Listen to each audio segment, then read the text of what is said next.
Good morning everyone and welcome to BrewCon 2023. 4 years ago was the last BrewCon. We've had 3 failed BrewCons in this time and it's just really awesome to see so many people that have committed to coming to BrewCon 23 this year, from brewers, brewery owners, staff involved in breweries, suppliers, our sponsors, media. We've got the whole fruit salad of everybody involved in the independent beer industry here. And it's just really great to all be together. I think that's one of the things we've all missed, is actually getting together, having a beer, sharing a joke, and and getting on with the business of beer. Firstly, I'd also like to acknowledge the Kombumerri people as the traditional owners of where we are meeting today, pay my respects to their elders past, present and emerging, and I'd like to acknowledge any Indigenous and Torres Strait Islanders who meet with us today. I'd like to welcome our international guests. We've got a number, too long a list to actually go through everybody, but I'd like to welcome our international guests who have travelled so far to be with us today and give their perspective on what is happening outside of our little country, Australia. BrewCon is our occasion to gather as an industry. It brings together our brewers, our trade customers, our suppliers, our media partners, our regulatory friends, and our indie beer supporters. BrewCon is about education, being challenged by keynote speakers, sharing knowledge through technical and expert forums, discovering innovation in the Trade Expo, celebrating our successes as an industry. It's built on camaraderie. It's about getting together, networking, and of course sharing that beer. Tomorrow night we also celebrate the quality of independent brewing with the Indies. I'd like to cover off a few things this morning, namely who is your IBA, the beer industry today, and what the IBA's strategic focus is over the next few years. Who is the IBA? The IBA is the peak national industry body representing Australia's 600 plus independent craft breweries, with approximately 3/4 in regional and rural areas, covering 99% of all federal electorates in Australia. That's pretty important. Wine Australia can't boast that. 58% of electorates have a winery or a winery business in them. Beer has 99%. Now is more important than ever to get to know your local MP. I know that it's not normally the thing that everybody wants to do, but it is really important that you do get to know your local MP and go in and have a chance to sell your story to them. We contribute $1.93 billion to the economy annually. For every direct job in brewing industry, a further 3.8 are created in associated sectors such as agriculture, logistics, manufacturing and hospitality. That's a really good number, and that's something your MP wants to hear. We represent 7.3% of the Australian beer market, but employ over half of the beer industry. Another little key stat that really says our industry is in a good shape, and it is something that your MP does want to hear. Our aim, as articulated in the Future Brew 2031, Tapping the Potential, was to represent 15% of the market in the next decade. We've had to pivot, and this now has been brought to a shorter focus period, which I'll cover off shortly. The beer industry as we see it.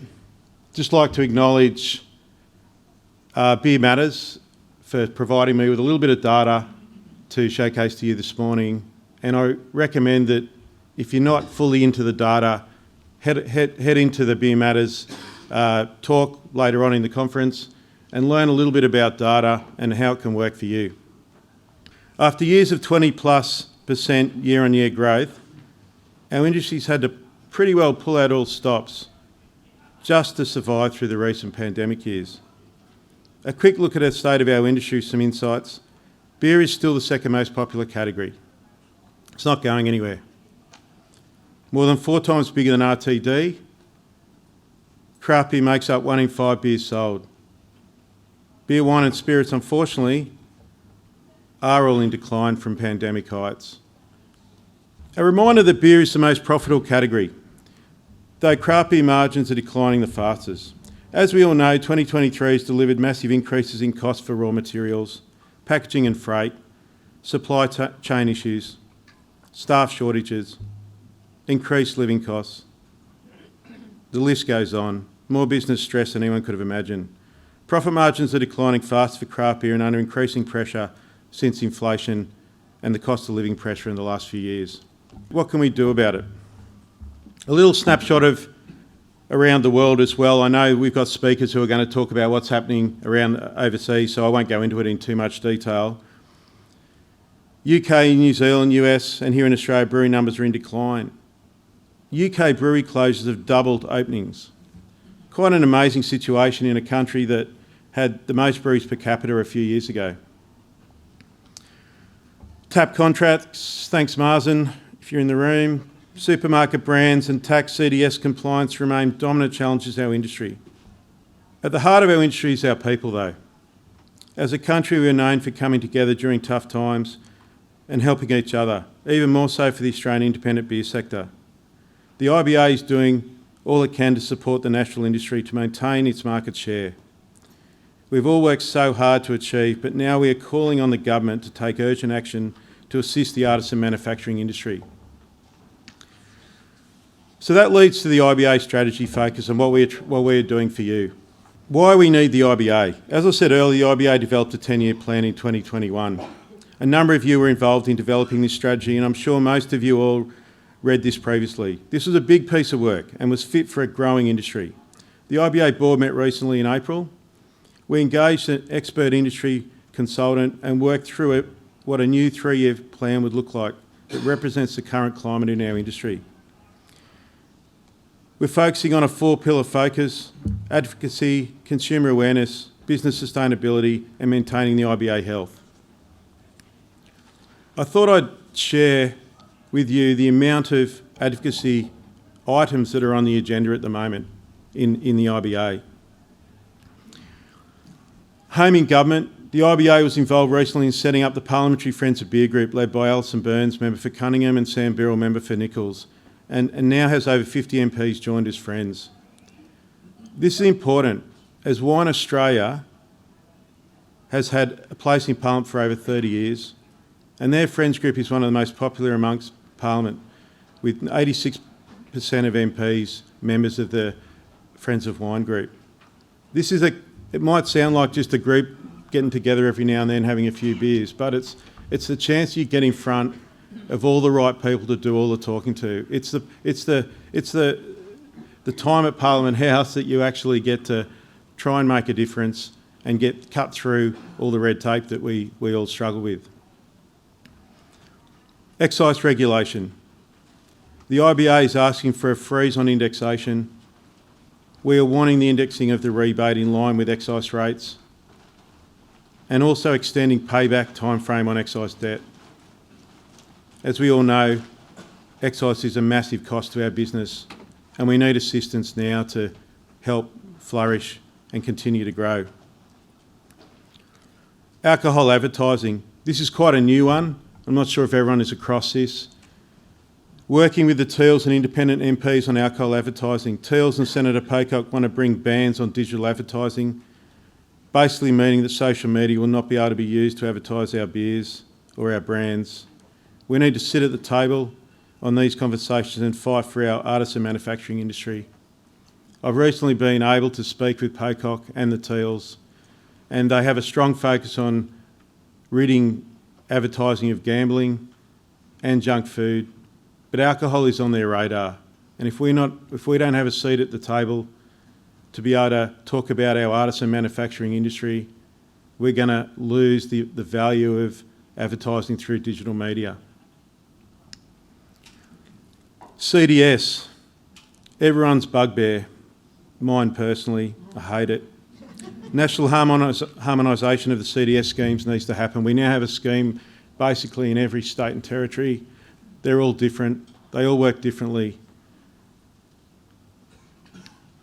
And the scheme actually is clearly broken, but we'll save that detail for another day. FANZS, labelling requirements. As everyone knows, we've all had to update our packaging at significant costs for the pregnancy warning label. We now have the nutritional information panel coming. We'll all be expected to update our packaging again in the not too distant future. We, or I should say Kylie's been working hard with Fansys on the next change and trying to have a seat at this table and try and influence how this is rolled out.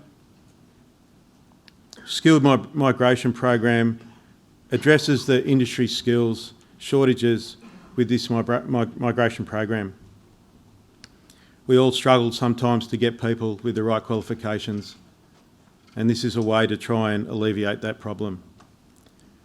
Second pillar being consumer awareness. Expanding partners with our trade customers. Our first national consumer campaign, stage 1, was rolled out extremely successfully, and credit to the IBA team for rolling this out. Stage 2 will roll out later in the year.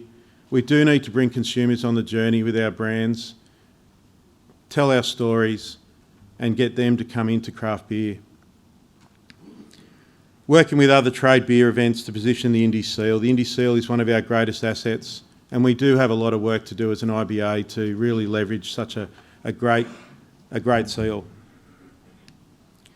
Business sustainability. Developing and expanding our member services.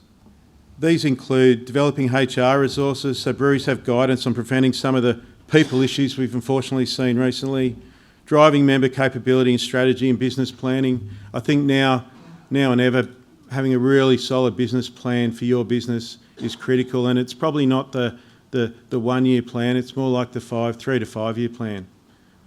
Driving member capability and strategy, business planning, regulatory compliance. We're all caught up in regulatory compliance, some of it state-based, a lot of it national-based. Mentoring and coaching, resilience and mental health, focusing on state and territory education and training options with a national approach to course material. And lastly, the IBA Health. Making sure your IBA survives and is resourced appropriately to deliver on the above. The IBA is a very small team. We need to resource this appropriately to carry out all these things that we're trying to do. Throughout this, the guiding principles of the IBA will be resilience, sustainability, and strengthening the reputation of Indy Beer. Before I share one more final piece, I would like to just jump in and call out that these events are a mammoth effort and are undertaken by considerable financial risks. So this is the time when we offer our thanks to all those who have enabled us to be here over the last couple of days. Destination Gold Coast, the Queensland Government is our presenting partners, the keynote speaker, partner in Perth Business Events, our premium partners in Bintani, Cryo Malt, HBA and Convoy. Our tiny team could not achieve something of this magnitude without the generosity and support of these people. It's a true symbol of the Indy culture that there aren't enough words to convey how much we appreciate it. Over our 100 volunteers, all our speakers who have given up their time, our exhibitors who have given up their time but also travelled to be here, all our delegates, all of you out there who have decided to come along to BrewCon 23, our IBA project groups who facilitate so much of what goes on behind the scenes at the IBA. I'd like to thank the IBA board. I'd also like to thank the IBA team, and I would just like the IBA team, if they're in the room, to stand up, because they're the ones that do all this hard work. They're the ones that, behind the scenes, deliver for you. So if everyone from the IBA team could stand up, I'd just like to give a big round of applause to everyone here.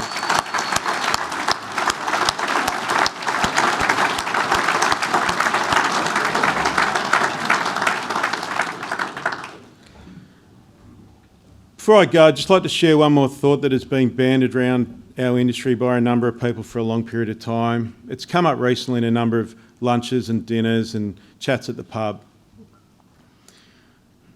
In 1996, there were only a small number of breweries in Australia, about 20. My old boss at the Wigan Pen was working in the Minister for Transport office at the time and had organised a meeting with the then Treasurer Peter Costello to fight for excise relief. Chuck Hahn got a few brewers together, and I remember walking into Parliament House with Chuck Hahn, Blair Hayden from the Lord Nelson, Eric Walters from Grand Ridge, Willie Simpson from the Sydney Morning Herald, and the owner of Bootleg Brewery. I can't quite remember his name. We sat around a table and John Sharp, the Transport Minister, along with Peter Costello. All right, we all love a beer. what do you want? It's pretty blunt, but that's the way Parliament worked back then. We pleaded our case. We wanted to see some excise relief so that we could start better growth in the small brewing industry. John Sharp said, okay, excise is a national tax. This has to be an everyone in scenario. There was a lot more discussion, but at the end of the day, we all knew we needed a united front if we were ever going to get anywhere with government. Now, if you think back 30 years ago or 27 years ago, nothing's really changed since then. Circle back to now, and if Wine Australia receives $55 million in funding and the support of the government, then so should the brewers. My strong feeling is that we need Beer Australia more than ever right now. Investing in research, development and extension, growing domestic and international markets, enhancing and protecting the reputation of Australian beer. I'd really encourage everyone to attend the session tomorrow on Beer Australia, hosted by Matt from Brews News. As for me, it's even clearer now that we need to unite on a compelling story for beer to save the category from further decline. So whilst the category is in a challenging space at the moment, as you've all just seen, BrewCon can help you pivot. Look for innovation in the Trade Expo, seek out marketing insights, learn about financial management, including cost savings, and tap into the abundance of knowledge in the room. There's a lot of people that have been in our industry a long time. We've all seen the ups and downs, and there are ways forward. Thanks everyone for your time. It's been great to have the whole industry here together. Let's celebrate what beer is about by enjoying a fantastic program and trade show at BrewCon, and remember to drink in moderation. Thank you.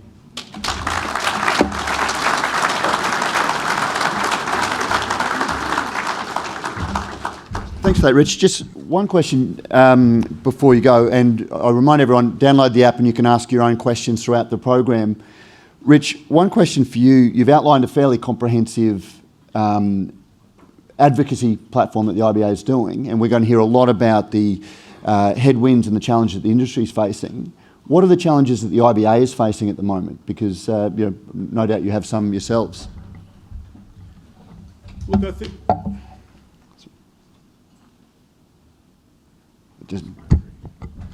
Look, I think for the IBA, what the IBA needs is resources. What we need to build our resources is a bigger budget. And to get a bigger budget, we need as many members as we can.